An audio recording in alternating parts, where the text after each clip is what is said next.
Em 2025, a mecânica quântica completa 100 anos.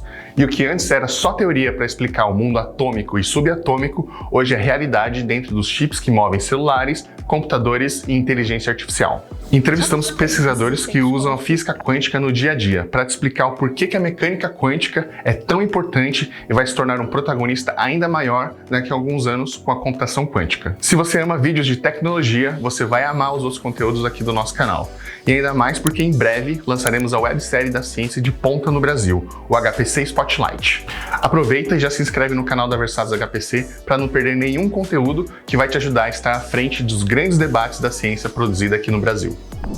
Então, a mecânica quântica, ela descreve objetos muito pequenininhos. Isso significa que quando a gente miniaturiza todo tipo de eletrônica ou dispositivos, esses efeitos quânticos cada vez se tornam mais importantes. Atualmente a gente já tem microchips de computador que são da ordem de nano a poucos nano. Então, se a gente quiser aproveitar o máximo do potencial dessas tecnologias, a gente precisa dominar essa ferramenta, a teoria, né, e aplicá-la de uma forma a entender os materiais, essencialmente. Eu acho que esse que é o grande desafio hoje. Acho que a mecânica quântica, ela tem se mostrado em várias áreas, né? E eu acho que ela tem que ser mais disseminada. Só para te dar um exemplo, esses dias eu tive um pesquisador que foi me mostrar lá que ele desenvolveu um chip baseado em mecânica quântica e inteligência artificial, que é capaz de fazer uma modernidade num pequeno dispositivo que você não teria capacidade de fazer isso com a mecânica clássica. Eu acho que desde que você teve a possibilidade de mexer com microscópios eletrônicos, que estão todos baseados em teoria quântica, você está vendo que esse acesso à informação é riquíssimo, sabe? Então, essa estrutura eletrônica funciona se você consegue acessá-la usando a computação, você consegue, é como se fosse as digitais do material. Então você consegue entender como ele é e suas características, se ele é um bom condutor elétrico, ou se ele é um isolante, se é um semicondutor, e isso é a porta de entrada. Então, mas para isso você precisa descrever bem esse conjunto de muitas partículas, que são os elétrons que estão lá. Então, para você descrever isso com uma boa precisão, você precisa utilizar muitos cores em paralelo para facilitar essas contas. Dependendo do tipo de informação que você quer saber, você precisa usar grids computacionais muito grandes. Então, isso demoraria uma eternidade fazendo com apenas um nó de computador.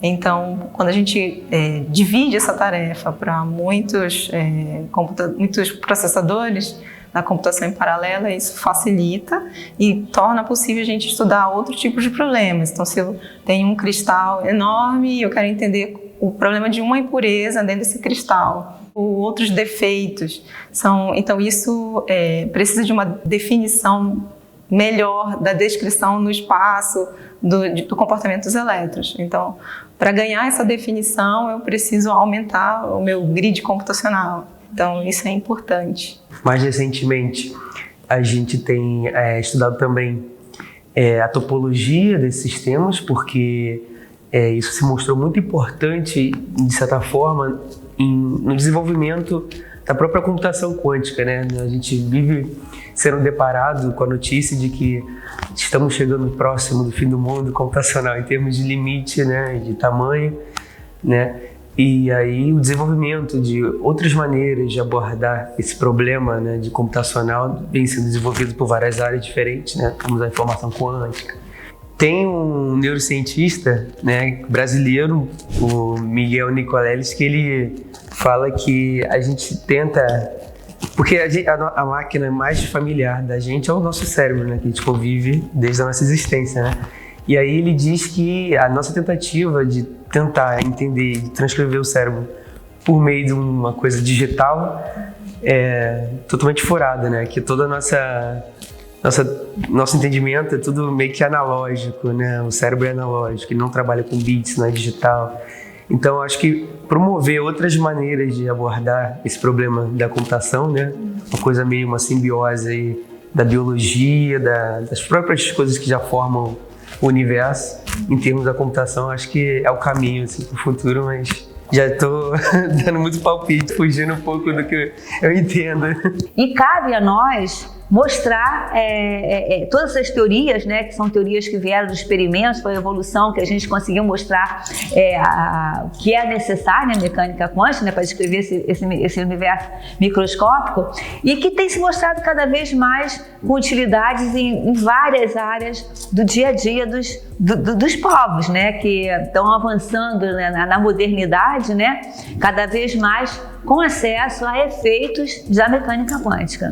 E nós temos grupos no Brasil, e até mesmo no Rio de Janeiro, a UFRJ, com o grupo do professor Luiz Davidovich, alguns grupos aí, NCTs que a gente tem ligados com a informação quântica e com a computação quântica também, que realmente tem seu lugar ao sol e que estão em pé de igualdade aí com muitos avanços. Eu diria assim, que nós temos uma dificuldade no Brasil em termos de orçamentos de poder nos equiparmos, às vezes, da mesma forma como outros países mais desenvolvidos têm essa facilidade.